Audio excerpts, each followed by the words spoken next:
All right, so if you have an angle like of somebody looking up, or any kind of angle from the ground, is going to be an angle of elevation. Okay? If it gives you that angle measurement in terms of like from the balloon, right? So that would put our horizontal line up here. Then this angle would be the angle down from the balloon. That's our angle of depression.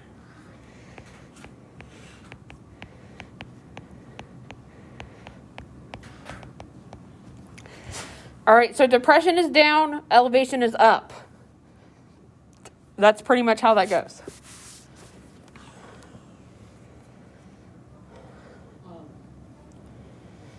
Why is it down? I mean, If the line is straight across, why is it down? it's the angle from the object down to something on, like, if it's up above the ground. But is the angle still 35 degrees? Yes, they would be equal. But it makes a difference on how you would draw it in the picture. So we're drawing pictures? For the problems you have to solve, yes. Oh, okay. This was just telling you what those angles are. So, now let's do an example.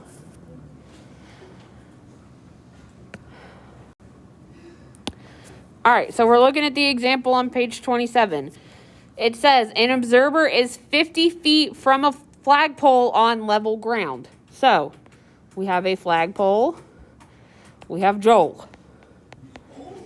Okay, Joel is how far from the flagpole? 50 feet. Okay? So, we got that from the first sentence of that problem. So, again, an observer is 50 feet from a flagpole on level ground. From a point 65 inches above the ground.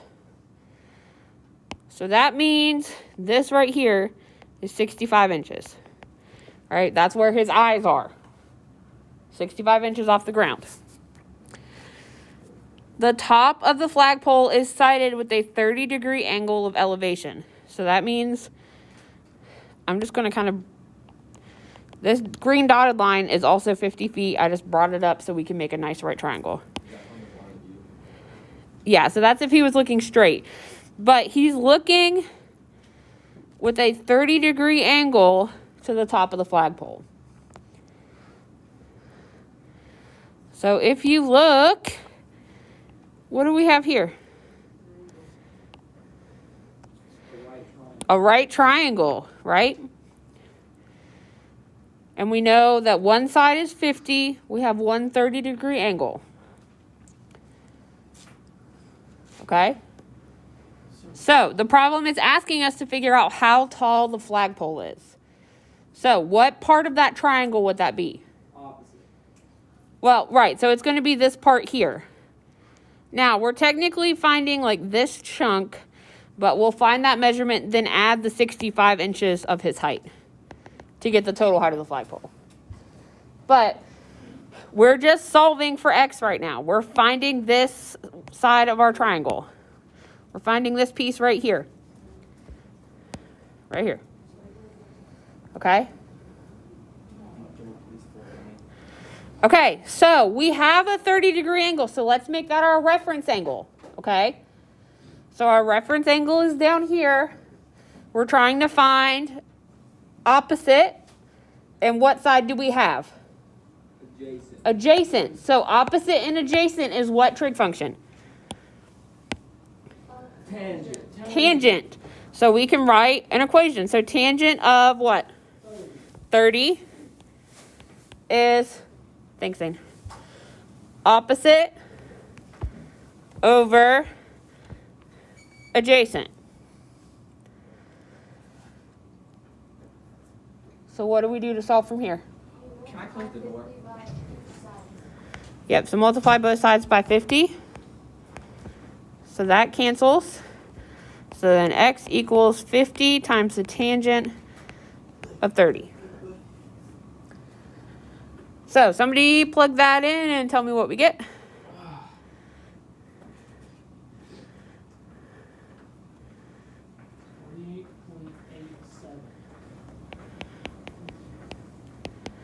All right, and that is in feet, right? Because this is 50 feet. So now we have to, so that gave us this chunk of our flag, right? So that's the 28.87 feet. But it wants the entire height of the flagpole. So we have to add our 65 inches. Very lopsided scale. So we have to convert it. Listen, I did not draw my picture to scale. It's fine. So don't. You know what, Sam? All right, so yes, you have to convert. Yes, sir. So divide 65 by 12, which is 5, 5. 5 feet, 5 inches. all right, but that's so give me a decimal. Whatever 5 is. Shh. What? All right, so our 65 inches is equal to 5.41 feet. So we add that, which gives us 35. 34 point something, right?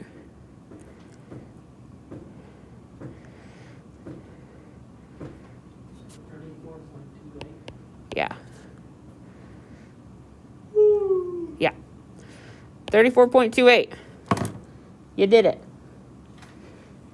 So, and really for most of these homework problems I gave you guys, it literally it gives you a picture for the first 6 of them, and you just have to find the missing side that it tells you to.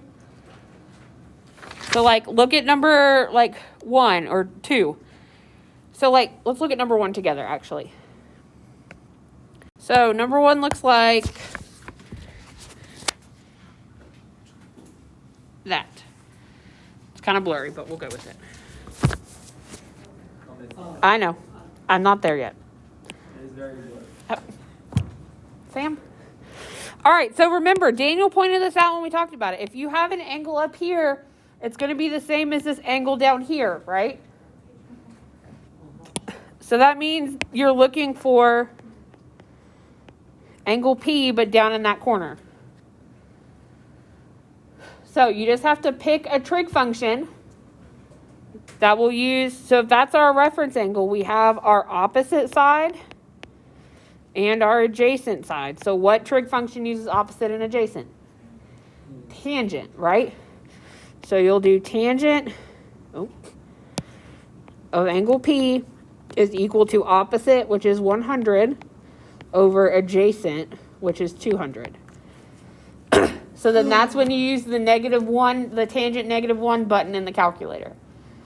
So you plug in tan -1 of 100 over 200, or 1/2, 0.5. And then that will pop out your angle measure, and you're done. So for these, instead of finding all the missing parts, you're just finding one missing part. Okay? That's all we have to do? Yeah. Right, so we're going to do 1 through 8. Okay? So it's just telling you, right, the directions say solve for the unknowns in each diagram below. So I think 5 and 6, you're finding 2 parts. You're finding the 2 other sides. But everything else, you're just finding 1 part. And 7 and 8 already gave you a picture. You don't have to draw it. Okay? No, it's a word problem. It gave you a picture in the book. You just have to solve for what it's looking for. So your assignment is starts on page 27 and 28, 1 through 8.